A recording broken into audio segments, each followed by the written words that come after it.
In 18th century Switzerland, Johann Jacob Schwepp worked as a watchmaker by day, and by night he tinkered with chemistry and engineering. He developed a process to bottle carbonated water that effectively mimics something one would drink from a mineral spring. In 1783, he began producing the world's first commercial soft drink, Schweppes soda water. By 1835, soft drinks had made their way across the pond and became an integral part of the westward expansion of the U.S. Throughout the 19th century, countless upstart brands appeared, many of which were marketed alongside patent medicines as health tonics.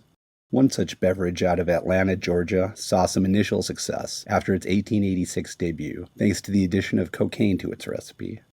After the powers that be in the Jim Crow South began to propagandize that the drug gave black people superhuman powers, Coca-Cola began phasing cocaine out of their formula in 1903.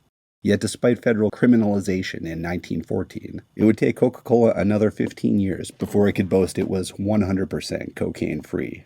While it may have been reluctantly weaning off the dope, Coca-Cola was solidly pre-contemplative in reevaluating its pursuit of profit. But without its most potently mind-altering and habit-forming ingredient, sales were sure to fall off. After all, sans cocaine, Coca-Cola is just fizzy sugar water, barely distinguishable from a dozen other products on the market at a given point. It has no nutritional value apart from empty calories. But Coca-Cola was accustomed to the demand they'd enjoyed when they were fostering physical dependency. To get there, Coca-Cola's strategy was twofold. First, saturate the market by making their product available anywhere they could. Grocery stores, gas stations, drugstores, banks, almost any public space could double as a Coca-Cola vendor. The introduction of the vending machine in 1929 helped expand this approach exponentially and helped to shield Coca-Cola from the ravages of the Great Depression. Second was a marketing team who drew on advances in psychology and sociology of the time to develop a string of diabolically innovative ad campaigns that systematically and subliminally linked their product with lifestyle, status, emotion, wholesomeness, and patriotism. Instead of beverages, they decided, they were in the business of selling vibes. Throughout the 20th century, Coca-Cola dominated the soft drink industry in the United States, and its iconic advertising, as shaped by illustrators like Norman Rockwell, served to install the brand as a fixture of Americana. As the U.S. entered World War II, Royal Crown became the first serious contender to take them on. But Coca-Cola maintained their foothold by supplementing revenue with contracts to provide U.S. troops with their product, while simultaneously selling Fanta to Nazi Germany.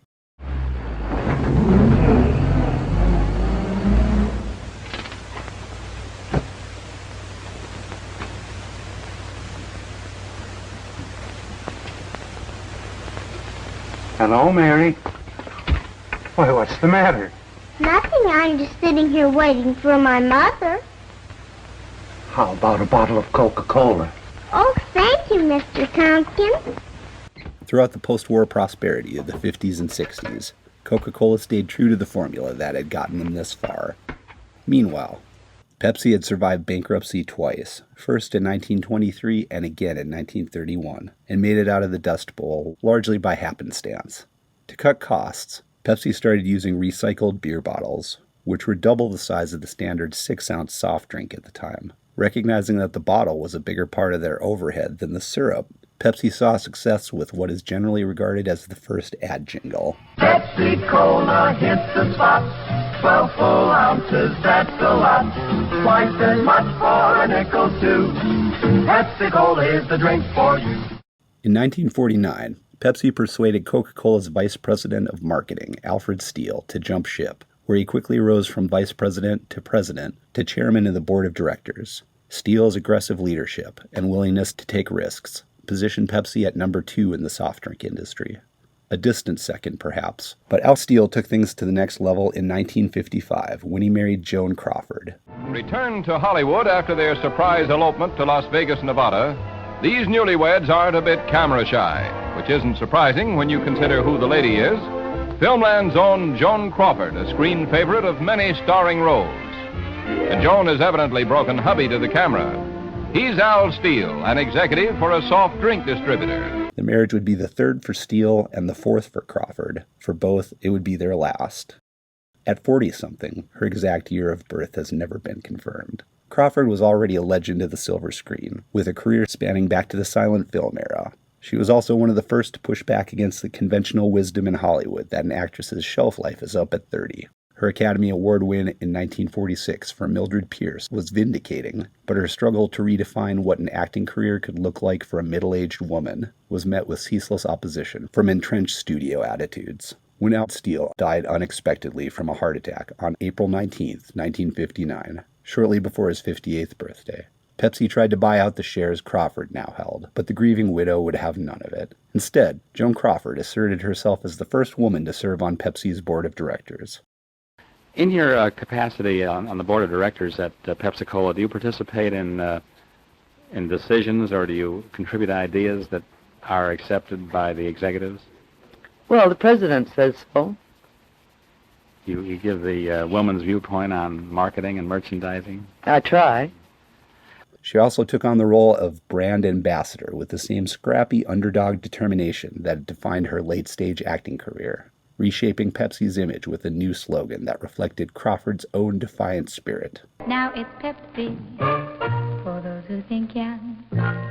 The campaign included a jingle that took on a life of its own as a radio single and a beach party movie of the same name, starring James Darren and Paul Lynde in 1964. Coca-Cola was still sitting comfortably at the top of the heap when they decided to replicate Pepsi's approach. The hippie movement of the 60s had been stopped dead in its tracks by the media hype surrounding the Tate LaBianca murders of 1969. But Coca-Cola was able to reanimate and sanitize it for their next ad campaign. I'd like to buy the world a home. The jingle started out as Buy the World a Coke when it first appeared in a 1971 TV spot titled Hilltop. I'd like to build the world a home and furnish it with love. It was then given a couple extra verses and recorded by British folk group The New Seekers as I'd Like to Teach the World to Sing, where it became a top 10 single. Culture and commerce continued to blend and blur, but Coca-Cola was wholly unprepared for the salvo around the corner. What the world wants today is the real thing. Coca-Cola says it's the real thing. But Pepsi-Cola believes that when it comes to colas, the only real thing is taste. That's why the Pepsi Challenge has been asking thousands of people across the country to let their own taste decide. The Pepsi Challenge kicked off in 1975 and, some say, continues to this day, as round after round of blind taste tests showed consumers favored the taste of Pepsi. Panic rang through the halls of Coca-Cola's Atlanta headquarters. The executives knew full well that, up to now, their success had been built almost entirely on hollow bluster and craven commercialism. Facing the risk of the public realization that the emperor had no clothes, Coca-Cola shook themselves out of their slumber as they scrambled to catch up. They headed into the 80s with new leadership that was eager to think big and outside the box. New Coke's vision of the path to maintaining dominance would go far beyond products and marketing, and would require nothing short of a wholesale merger of art, entertainment, and industry. To make it happen, they enlisted one of the biggest names in show business at the time. People write and ask me, Bill, how do I get on TV? Well, I don't know how to. Bill Cosby came from nothing and struck gold in television, film, and stand-up comedy. Cosby's broad range of work resonated with audiences of all ages, and he was applauded in particular for his efforts in children's education. Cosby distinguished himself by refusing to allow others to define him along racial lines, which especially appealed to white people eager to move past a pre-civil rights America. On top of being a hugely popular entertainer, Bill Cosby represented the possibility of a black man having equitable access to upward mobility for the first time in the media.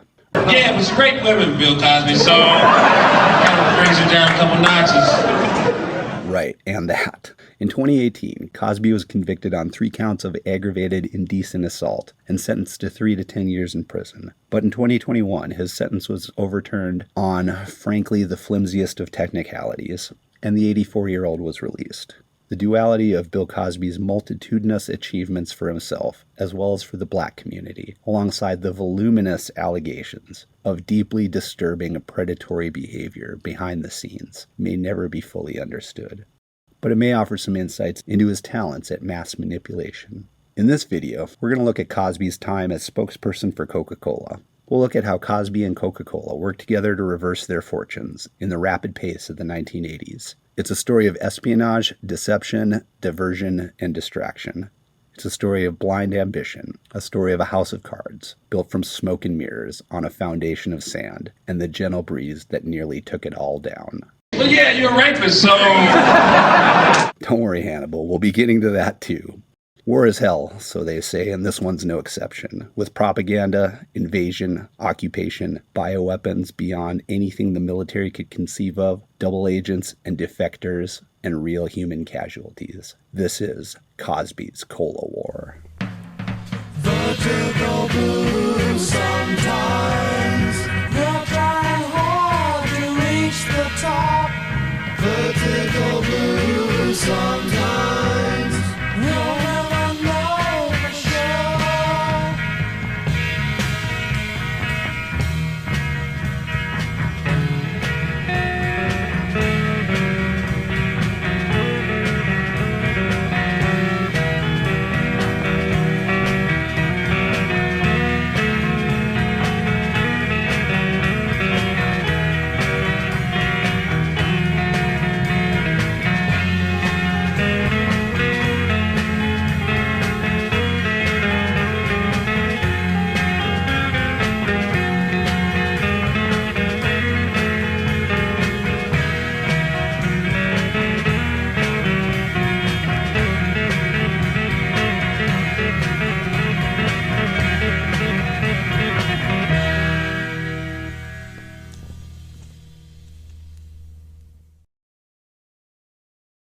William Henry Cosby Jr. made his debut July 12, 1937 in Philadelphia, Pennsylvania. His father, William Sr., was a career petty officer with the Navy, who'd served in World War II and continued to work as a mess steward, while his mother, Anna Pearl, was a domestic. A self-described class clown, Cosby took to sports in school, but flunked out of the 10th grade. He followed in his father's footsteps and joined the Navy in 1956, where he worked as a physical therapist treating wounded Korean War soldiers. After his discharge in 1960, Cosby earned his GED and enrolled in Temple University on a track and field scholarship.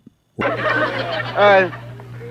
I was in junior high school, we had shop. Now, you know what shop is? Metal shop. Working part-time as a bartender, he quickly found that his knack for jokes and storytelling yielded extra tips. He dropped out in 1961 to pursue a career in stand-up comedy, starting in the Philly and New York comedy club circuits, before landing dates across the country.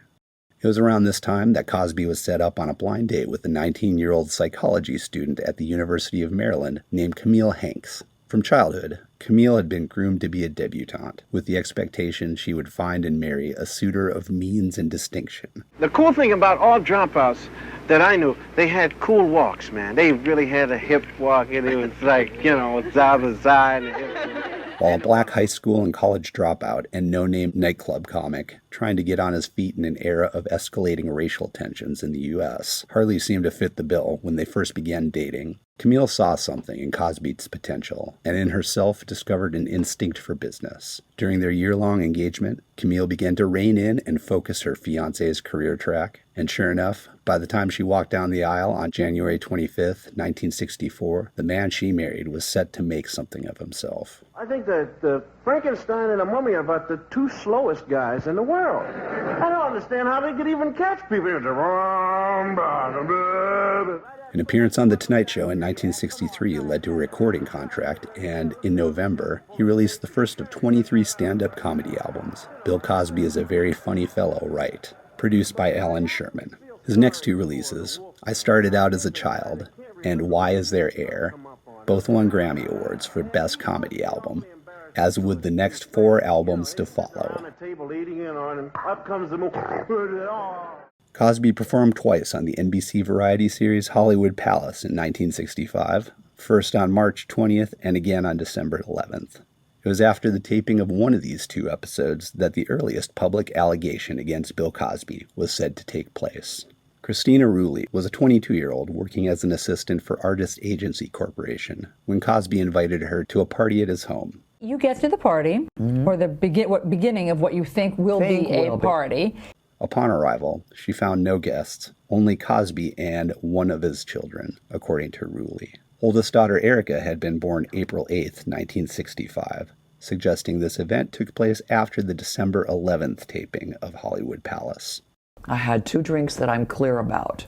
And then what happened? I don't remember a thing. It went blank. After 2 bourbon and 7s, Christina suddenly felt very woozy. As she began to lose consciousness, Cosby attempted to force himself into her mouth. When I awakened again, I found myself on a bed. He was there, he had his shirt off, and I believe he had his pants off. It's pretty groggy. And he had his hand on the back of my head. And so I lifted my head away. I think it surprised him. I lifted my head away and pulled myself away immediately. And I went into the bathroom and I threw up, and I know I threw up a couple of times. When I finished, I came out and he was gone. Spanish fly was the thing that all boys from age 11 on up to death, we will still be searching for Spanish fly. That's right. And what was the old story was, if you took a little drop, no, it was on the head of a pin. That's right. And Drop you put it in the drink. Coca-Cola. Don't matter. It doesn't make it, and the girl would drink it, and she's yours. Hello, America. Methaqualone is a sedative hypnotic, a class of drugs colloquially referred to as downers. Sleeping pills, or barbiturates, are the commonest kind of depressant drug, and useful too when properly used. It was first synthesized in India in 1951, and in 1963 it was patented in the U.S. Up to then, barbiturates had been the go-to for anxiety and sleep disorders, but came with a high risk of dependency and fatal overdose. Methaqualone was seen as a safer alternative, and by 1965 was the biggest selling sedative in Britain. In the States, it was marketed under the name Quaalude, a portmanteau of quiet and interlude. But there are people who take these so-called goofballs for kicks. This was the 60s. A small amount makes the person feel relaxed and friendly, but slowed down. More, and the person gets sluggish, gloomy, sometimes wanting to fight. Then collapse. Rape is about power, not sex. Rape is about anger, not sex. And until he had the series I Spy, which was the series that he had then, he was just a comedian. And the power that he found in his hands, he abused. With his career heating up, NBC hired Cosby to co-star with Robert Culp in their new action-adventure vehicle. I Spy was the first television series to feature a black actor in a lead role. For his portrayal of secret agent Alexander Scotty Scott, Cosby won the Emmy Award for Outstanding Actor in a Drama Series 3 years in a row. During the Summer of Love, at the peak of I Spy's run, 2 more incidents were alleged to have taken place. I wasn't allowed to meet a girl and just snatch her and take her right to bed because the producers felt that this would be a bad image for a black man. Yes. To just meet a woman and say, hey, how you doing? And she and I would go up to the old sack together. Carla Ferrigno is best known today as the wife of Lou Ferrigno, but in 1967, 18-year-old Carla Green was working as a Playboy bunny when she alleges she went out on a double date with the Cosbys.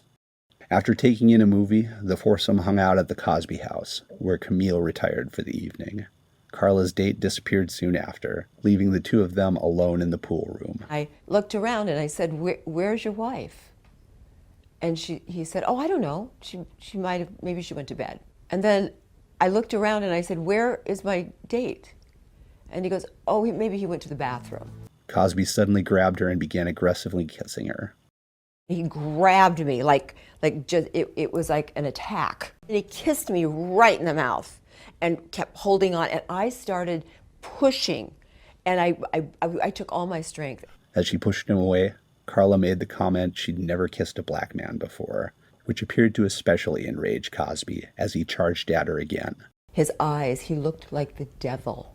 She was able to escape after tracking down her date. His wife, she knew. She knew everything. Why do you say Camille knew? Because she had the plan. She knew what was going to happen. Everyone knows I can't make a move without you. You're turning my whole world upside down. Sonny Wells was 17 and living at home with her family, who are friends of the Cosbys. Sonny wanted to be a singer, and so Cosby took her to a jazz club to talk more about her career goals. Sonny alleged that Cosby drugged the coke she was drinking, and the next thing she remembered was coming to in a strange apartment. When I came back, I was sipping my Coke, and then I don't remember what happened. I woke up in a very sparse studio apartment, and I was completely groggy. I woke up naked in the bed. I was alone. There was no note. There was no anything. She knew right away by how she felt, and her clothes being in disarray, that she'd been violated. And I called my mom, and I said, Mom, I think Bill raped me. Reflections of a dream, thoughts of you with who knows who, keeps flowing through me like a scream. Brazilian serenade. Bill Cosby's first primetime variety show in 1969 also won an Emmy for Outstanding Variety Special. That fall, The Bill Cosby Show premiered on NBC. It was the first comedy series on U.S. television to feature a black actor in the lead role, and the choice to put his name in the title marked a decisive turning point in entertainment and culture. The Bill Cosby Show was well received by the critics and came in at a respectable number 11 for its first season, beating out The Carol Burnett Show, Hawaii Five-0, and Bewitched. But as soon as viewership began to dip in the second season, a skittish Procter & Gamble pulled their sponsorship, and the show was not renewed. They kept saying, you got to put a laugh track in. I said, I don't have to put it on there, and I don't want to. Well, of course, they became angry, and to this day, I believe that they said, okay, this guy, we want to get rid of him. He's finished. However, as Cosby was experiencing his first forays into primetime television, he was also cultivating his image as a black man navigating the entertainment industry during the tumult of the civil rights era. In his letters from prison, Soledad Brother, Black Power icon George Jackson observed, Bill Cosby acting out the establishment agent, what message was this soul brother conveying to our children? I Spy was certainly programmed to a child's mentality. This running dog in the company of a fascist with a cause, a flunky's flunky, was transmitting the credo of the slave to our youth. The mod version of the old house nigger. We can never learn to trust as long as we have them. They are as much a part of the repression, more even than the real live rat and former pig. Aren't they telling our kids that it's romantic to be a running dog? Cosby took a lot of his cues from Sidney Poitier, who'd overcome the Hollywood blacklist in the 40s before breaking through a number of barriers in show business, becoming the first black man to win the Academy Award for Best Actor in 1964 for his performance in Lilies of the Field. In 1967, Poitier starred in a trio of hit films that directly addressed racial conflict: To Sir with Love, In the Heat of the Night, and Guess Who's Coming to Dinner. In each, his character demonstrates the signature approach to dealing with racism that had elevated Poitier as an exemplar of black progress. Instead of demanding respect or capitulating to white America, Poitier commanded respect by carrying himself with dignity, poise, and discipline in the face of bigotry. That is why I'm asking for the clearest possible statement of what your attitude is going to be. I appreciate that, Doctor. While this response seems to be informed by the nonviolent resistance of Martin Luther King Jr., Bill Cosby's version was distinctly individualistic. No, he's jealous because Bill Cosby's got some bread, too. Yeah. I was frightened. I was frightened, not necessarily for my people. I was frightened for Bill Cosby, you know. He'd privately concluded early on that many of his fellow melanin-gifted brothers and sisters were largely beyond hope, mostly by choice, that it was every man for himself in this world, and that, while Bill Cosby was getting his, the most he could do was set a better example and raise awareness through education. In the midst of the chaotic summer of 1968, CBS News aired a series of 7 one-hour reports titled Of Black America. The first installment, Black History Lost, Stolen, or Strayed, was written by Andy Rooney and hosted by Cosby. It won an Emmy Award for its in-depth profiles of unsung achievements by Black Americans, along with sweeping critiques of harmful portrayals of Black stereotypes in media throughout the 20th century. Following this, Cosby began working with PBS in Children's Television Workshop, appearing in 11 episodes of Sesame Street before joining the cast of The Electric Company for its first 2 seasons. As busy as Cosby kept professionally, he appeared to be especially restless during this time frame, with 7 of his allegations said to have taken place between 1969 and 1971. I'm Cinderella Ladd, and I was drugged and raped by Bill Cosby in 1969 in New York City. Before marrying Alan Ladd Jr. in 1985, Cindra Pincock was a 21-year-old producer's assistant in New York City when she met Cosby in 1969. The 32-year-old was reportedly a perfect gentleman as he began hanging out with Cindra and her roommate. One night he asked me to meet me at an apartment he said was a friend of his. And I had a headache, and he told me, "Oh, I've got such a miracle cure for you. My doctor gave it to me." And he went into another room, and he brought back a capsule. He wouldn't tell me what was in it, and I was like, "Well, don't you trust me?"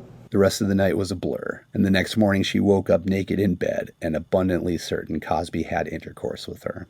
I don't really remember too much more of that evening, but I do remember waking up the next morning, nude, in bed. This entertainment business is one that requires you be familiar with the likes of playing chess.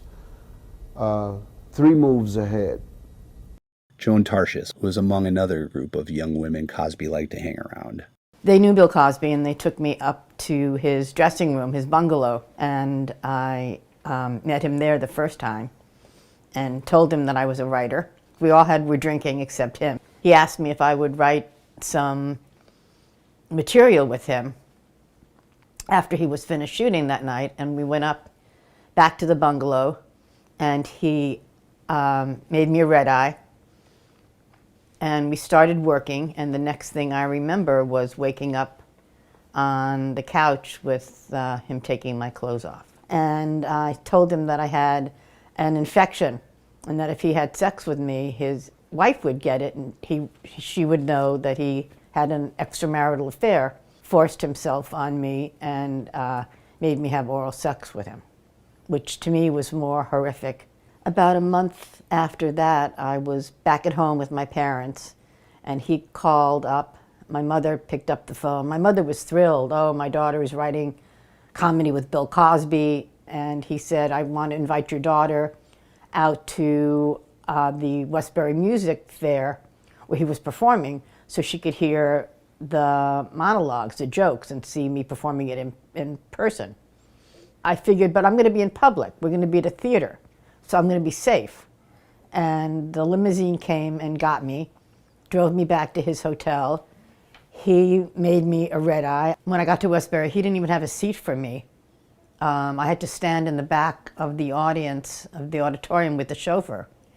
And suddenly I felt myself getting very, very, very stoned. So much so that I didn't think I could stand up. The next thing I remembered was waking up the next morning naked next to him, who was naked in his bed at the Sherry Netherland. Linda Brown was a 21-year-old living in Toronto, Ontario, with an active career in modeling. She was the first female to appear on television in a bra when she starred in an ad for Wonder Bra in 1969. Cosby was performing in Toronto, and Linda's agent set her up on a dinner date with him. After the show, Cosby smoked cigars as he showed off photos of his family to his entourage. After dinner, Cosby and Linda got back in his limo along with 2 bodyguards. Cosby made a stop at a friend's place for a few minutes, then told Linda he had a gift for her back at his hotel room. When they got to his suite, Cosby handed her an album and a soft drink and told her he needed to make a quick phone call. After a couple sips, Linda blacked out. She woke up in bed with Cosby, both of them nude, still drugged and in shock. I was shocked and had no clue as to how I got there or why Mr. Cosby was beside me under the covers. I couldn't move or speak. I felt paralyzed. He flipped me over and sexually assaulted me. I felt like a rag doll and like a real-life blow-up doll for him. Linda got away as soon as she could, but remained shook by the contrast of what she'd experienced against Cosby's trustworthy public persona. I felt that Mr. Cosby deceived me into thinking that he was a nice and trustworthy person. Linda Joy Traits was 19 and working at Cafe Figaro, a Los Angeles restaurant that was co-owned by Cosby. One night, Cosby offered Linda a ride home from work. Instead, he drove her to the beach. He opened up a briefcase that was on his front seat, and it was filled with different assorted pills. Cosby repeatedly pushed her to take the drugs as he started to become physically aggressive with her. Why don't you take a couple of these to help you relax? Last night I fell head over heels in love with a swinging bunny and the Playboy Club. Yeah. Victoria Valentino was 19 when she was picked for Playboy Playmate of the Month in September 1963 and was one of the original bunnies when the Playboy Club first opened on New Year's Eve 1964. In 1969, she and her roommate Meg Foster hoped to get into acting when they met Cosby at Cafe Figaro. I was introduced to him December 69 after my 6-year-old son died. Victoria was still grieving the loss of her son Tony, who drowned in a pool accident 3 months earlier. Cosby treated the women to a day spa and dinner, complete with limousine service. At dinner, Victoria was still feeling dysthymic and wasn't as sociable as she might otherwise be. I was having a very bad day over my son's death. I was just so down, and he kept making these corny jokes trying to get my spirits up. Cosby gave each of them a capsule, pressuring Victoria into taking it. It was a red capsule. It said, "Here, take this, you'll feel better." He pretended to take one himself to convince them that it was safe. Victoria began feeling lightheaded soon after and asked to go home. It was, the face in plate syndrome, Instead, Cosby wanted to show off some I Spy memorabilia and drove them to an apartment in the Hollywood Hills. When the car stopped, we weren't in front of my grandmother's house. And so he took us up to a little place. He said he wanted to show us his memorabilia from his show, I Spy. She lay down on one, or sat down on one little love seat and then just kind of lay back and passed out. The next thing Victoria remembered was seeing Cosby lurking over an unconscious Meg and undoing his pants. He really had a thing for her, apparently, and he was looking down at her, with this really predatory look. And if I had misinterpreted that, there was a growing bulge in his pants. It was very clear to me that he was going to assault her while she was asleep or passed out, unconscious. As Victoria tried to mumble something, a look of anger came over Cosby's face. And then he came over to me. And he then grabbed her by the hair and forced himself on her orally, then vaginally. When he was done, he started to walk out. And I said, how in slurred words, how are we going to get out of here? How do we get home? And he said, call a cab. And left. But the phone in the apartment wasn't even hooked up. I'm Autumn Burns. I met Mr. Cosby in 1970. Autumn Burns was a 24-year-old casino dealer at the Sahara in Las Vegas who was also an aspiring model. Cosby introduced himself, invited her to a restaurant opening at Chateau Vegas, and gave her $500 to gamble with. He said, gamble it, keep it, do whatever you like with it. He promised her he could get her work in modeling and acting, and had her come visit him at his show at the International Hotel to discuss it further. He gave her another $500 in house money to play while she waited. And after generously giving me money, he took me to his room, drugged me, raped me. Up in his hotel suite, he gave her a scotch on the rocks while he went into the bedroom. As Autumn began to feel faint, he called her to the bedroom, where he was now nude on the bed. Cosby then aggressively forced himself on Autumn orally, then vaginally, while she was incapacitated. Cute chick. Louisa Moritz was an up-and-coming actor who had most recently guest starred on Love American Style when she appeared on The Tonight Show on July 23, 1971. Cosby approached her backstage to compliment her on her acting abilities. As he talked about his interest in taking Louisa under his wing, Cosby suddenly unzipped his pants and forced himself on her orally. When Louisa wouldn't comply, he made a veiled threat as he left her dressing room. I hope you're not going to upset me, 'cause then I'm not going to help you. Did you ever hear a guy say, I've been married to the same woman for 20 years? Well, that's a lie.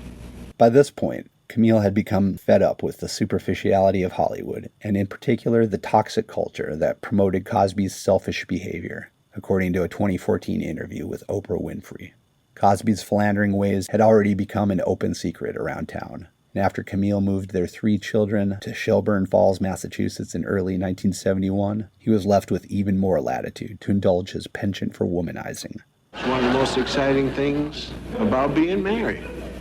Hey, how you doing? I'm Bill Cosby. Going to work this morning. Right here at NBC Studios. There's my name. It says Bill Cosby right there. My name. I also have another place that I work at. It's my classroom. Right over my shoulder. Yeah, my classroom. To compensate, Cosby went to work on boosting his image by brushing up on his academic credentials. In 1971, Temple University accepted his life experience in lieu of coursework and awarded him a bachelor's degree. The following year, he was awarded a Master of Arts degree by the University of Massachusetts Amherst under even hazier conditions. Hey, hey, hey! It's Fat Albert! In 1972, Fat Albert and the Cosby Kids debuted. The cartoon series was based on characters adopted from Cosby's stand-up act and aired sporadically in syndication in 8 loosely defined seasons over the next 13 years. In September 1976, Cosby submitted his doctoral thesis to UMass Amherst, titled An Integration of the Visual Media via Fat Albert and the Cosby Kids into the Elementary School Curriculum as a teaching aid and vehicle to achieve increased learning. After earning his PhD in education, Cosby would go on to receive upwards of 60 honorary degrees from institutions of higher learning across the land. No. No? If we took a drug, we couldn't be that. Oh, you're saying if you took a drug, you couldn't be what you want to be when you grow up? What kind of a drug are you talking about? Well, dope type. Dope type. Well, are you saying that there are good drugs, too? Yeah. You know that? Donna Motzinger was a servant at the Trident, a restaurant in Sausalito that was popular with celebrities in the early 70s. It was a happening place, many, many celebrities. It was just the place to go. I was not an employee at the Trident restaurant, but I did a lot of running around for Frank Werber doing his little errands and stuff. You couldn't come here and not run into a celebrity. It was almost impossible. I can name drop. I mean, this is just a short list. Bill Cosby was a regular here. I remember he gave me a ride to San Francisco one time because I guess I looked sad hitchhiking. In 1972, Cosby began coming by the restaurant daily. One day, he followed Donna back to her home in Mill Valley and invited her to come see him perform at the Circle Star Theater in San Carlos. I was like, of course, I was very young, very naive, very innocent. And he was a big celebrity, and I was just awestruck. He picked her up in his limo and offered her a glass of wine on the way. Backstage in the dressing room, she began to feel ill, so Cosby gave her what he told her was an aspirin. As she went in and out of consciousness, Donna recalled 2 of Cosby's handlers whisked her to his limo where he waited. The next thing I remember is returning back to San Francisco, and he had his hands on me, and that's all I remember. The next morning, I wake up, I'm back in my apartment, in my bed, with my clothes off, except for my underwear. I know I was drugged. I know for sure I was drugged, and I was assaulted. I do know those 2 things. Absolutely. Helen Hayes, not to be confused with the First Lady of the American Theater, was in her early 30s when she and a couple girlfriends attended the 4th annual Clint Eastwood Celebrity Tennis Tournament in Pebble Beach over the 4th of July weekend in 1973. Among the celebs on hand was Bill Cosby. Bill Cosby, one-time Temple University football player and full-time funny man. And he was there, and we said hi, and he said hi, and you see all the people that are in the movies and stuff. And then he started following us. We would go into bars and out bars and down alleys and up alleys and there in Carmel. And he found us, always found us. 2 days. We thought we got rid of him. We went into the restaurant and sat down, and he came up behind me and put his whole body up against the back of my body, and then he reached over my right shoulder and grabbed my right breast, and I said, "What the hell do you think you're doing?" He was gone. He took off so fast. The incident was brief, but the predatory nature of Cosby's behavior left Helen shaken from the experience decades later. He's just like a predator. Colleen Hughes was a flight attendant for American Airlines who'd also done some modeling work for Eileen Ford. On a New York to LA flight in 1973, Cosby flirtatiously insisted she join him for lunch in Beverly Hills when they landed. She agreed only after another attendant had agreed to join them. Bill had a car and driver for us, but the other stewardess never showed up in baggage claim. She asked him to wait in the lobby as she went to change, but Cosby insisted he would be bombarded by autograph seekers, so she reluctantly allowed him to come with. Colleen showered and changed clothes, and as she came out of the bathroom, Cosby had ordered champagne and handed her the glass he'd already poured. He was drinking champagne out of my Gucci pump.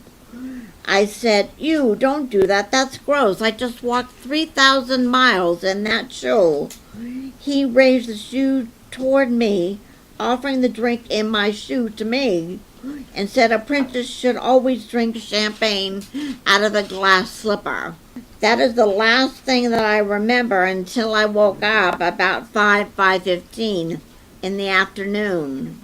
My clothes were thrown all over the room, and I felt semen on the small of my back and all over me. After about a year, I saw Bill again on another flight, and he started flirting with me again in the aisle. It was obvious to me that he did not remember me, and then he used the same line about how I was a fine Irish lass. I told him to go sit his butt down on his assigned seat and keep that thing in his pants this time. I told him, "You already had me once, and I don't want to ever be drugged by you again." Bill turned pale and said, "Did you report that to anyone?" Sean Brown was 20 years old when she participated in consensual sex with Cosby approximately a dozen times from September to November of 1973. But she was reportedly not freaky enough in bed for Cosby's liking. So one night he phoned her from the set of the movie he was working on, Uptown Saturday Night, for a booty call. He kept saying, "Drink some more. You know, go ahead, have some more. It's good, it's good." And I did. I didn't think anything of it at the time because I knew him. And I trusted him. But I do remember being very drugged, and I don't remember much after that. I just remember waking up the next morning in the bedroom, naked. I know I had sex. I don't remember any of it. When she asked what had happened, Cosby was cagey with his response. "You were a little tired, so I put you to bed." When she pushed him on the matter of sex, he smirked. "I can't believe you don't remember it. You seem like you would have remembered it." A daughter, Autumn, was born on September 20th, 1974. Sean was certain Autumn had been conceived the night she'd been drugged. I believe that, yes, he did drug me, and I know that after when I woke up, I had been taken advantage of. To be continued. It's hot in New York City when you're walking down the street in the middle of July. Oh, it's so hot.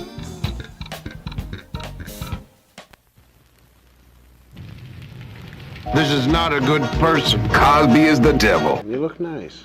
Thank you Cute. very much. Listen, I Do you want... fool around? I told you. Oh. I wasn't going to answer It's that on question. film now.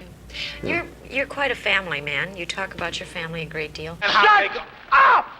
Now I forgot my line. You don't want to mess with me. Coca-Cola had been losing market share in the United States. And the fact is, nationwide, more people prefer the taste of Pepsi over Coca-Cola. Hey, this test is silly. That's not really I think this is far more sexy than complete nudity.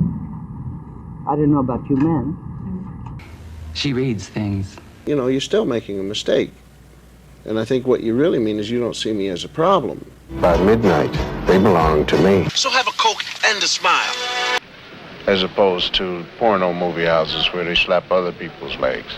Do you think this will last in the movie industry? No, I do not. Bill Cosby. We'll be back in just a moment. Thanks for watching.